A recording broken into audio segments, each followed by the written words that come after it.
अग्रवाल की मौत का मामला हर गुजरते दिन के साथ और ज्यादा उलझता जा रहा है और पुणे ग्रामीण पुलिस इस हाई प्रोफाइल केस की हर एक कड़ी को आपस में जोड़ने के लिए दिन रात जुटी हुई है। इस खौफनाक मामले में अब कई चौंकाने वाले खुलासे हो रहे हैं जो किसी को भी हैरान कर दे। एक तरफ जहां पुलिस मुख्य आरोपी सिया गोयल को जांच और सबूत जुटाने के लिए उसके घर और दूसरी जगहों पर लेकर गई, वहीं दूसरी तरफ पुलिस की गिरफ्तारी में खड़ी सिया गोयल का मीडिया के सामने किया गया एक बर्ताव अब सोशल मीडिया पर गुस्से और चर्चा का बड़ा विषय बन चुका है। गुरुवार को जब पुलिस टीम मुख्य आरोपी सिया गोयल को आगे की जांच के लिए उसके घर से बाहर लेकर आ रही थी तो वहां पहले से ही भारी संख्या में मीडिया के कैमरे तैनात थे। जैसे ही सिया घर से बाहर निकली तो उसने मीडिया के कैमरे को देखते हुए अपने मिडिल फिंगर यानी बीच की उंगली दिखाकर एक बेहद ही शर्मनाक और विवादित इशारा कर दिया। सिया की इस हरकत का वीडियो जैसे ही सामने आया तो सोशल मीडिया पर लोगों का गुस्सा भड़क गया और उसके इस घमंड और बर्ताव पर तेजी से बहस शुरू हो गई।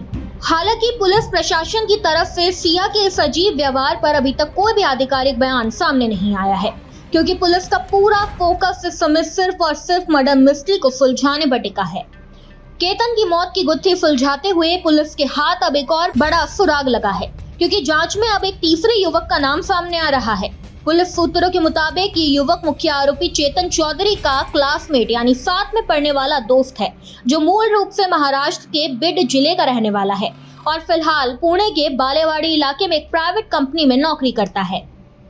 सूत्रों का दावा है कि चेतन चौधरी और सिया गोयल ने इस युवक को केतन अग्रवाल को रास्ते से हटाने की पूरी प्लानिंग पहले ही बता दी थी। इतना ही नहीं, दोनों ने उसे 18 जून को लोहागढ़ किले पर साथ चलने के लिए भी कहा था, लेकिन वह उनके साथ नहीं गया। पुलिस अब इस दावों की सच्चाई जानने के लिए उस युवक से लगातार पूछताछ कर रही है। पूछताछ के दौरान सूत्रों से ये भी पता चला है कि जब चेतन और सिया ने उस युवक को केतन को मारने की प्लानिंग बताई थी तो उसने दोनों को ऐसा कोई भी कदम ना उठाने की साफ सलाह दी थी और कहा था कि ऐसा मत करो। अब जांच एजेंसियां इस बात की गहराई से तफ्तीश कर रही है कि उस युवक को इस खतरनाक प्लान के बारे में असल में कितनी जानकारी थी और केतन की मौत के बाद उसकी आरोपियों से क्या-क्या बातचीत हुई थी। सूत्रों का तो ये भी कहना है कि वारदात को अंजाम देने के बाद चेतन सबसे पहले इसी क्लासमेट से मिलने पहुंचा था और इसके बाद सिया ने भी उस युवक से कांटेक्ट किया था।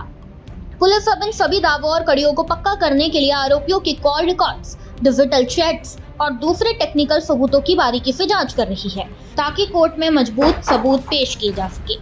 पुलिस जांच में ये भी सामने आया है कि केतन को किले से धक्का देने से पहले बकायदा उसकी रिहर्सल यानी अभ्यास किया गया था। गुरुवार की सुबह पुणे ग्रामीण पुलिस सिया गोयल को उस स्थान पर लेकर गई जहां पुलिस के मुताबिक सिया और चेतन ने मिलकर प्रैक्टिस की थी कि लोहागढ़ किले की ऊंची चट्टान से किसी इंसान को नीचे खाई में कैसे धक्का दिया जाए। पुलिस अधिकारियों के अनुसार ये जगह पुणे के लुल्ला नगर इलाके में क्लब के पास है और जांच के दौरान खुद सिया गोयल ने उस जगह की पहचान की जहां ये रिहर्सल हुई थी। पुलिस अब ये पता लगाने में जुटी है कि खौफनाक रिहर्सल मई के महीने में किस तारीख को हुई थी और उस वक्त वहां कौन कौन मौजूद था। इस मामले में सच को पूरी तरह सामने लाने के लिए पुणे ग्रामीण पुलिस ने अब कानूनी रास्ता अपनाया है और वडगांव मावल अदालत का दरवाजा खटखटाया है ताकि वह आरोपी सिया गोयल और चेतन चौधरी का पॉलीग्राफ यानी झूठ पकड़ने वाला टेस्ट कर सके, जिससे इस केस के सारे छिपे हुए राज बाहर आ सके और केतन के परिवार को न्याय मिल सके। इस खबर में बस इतना ही।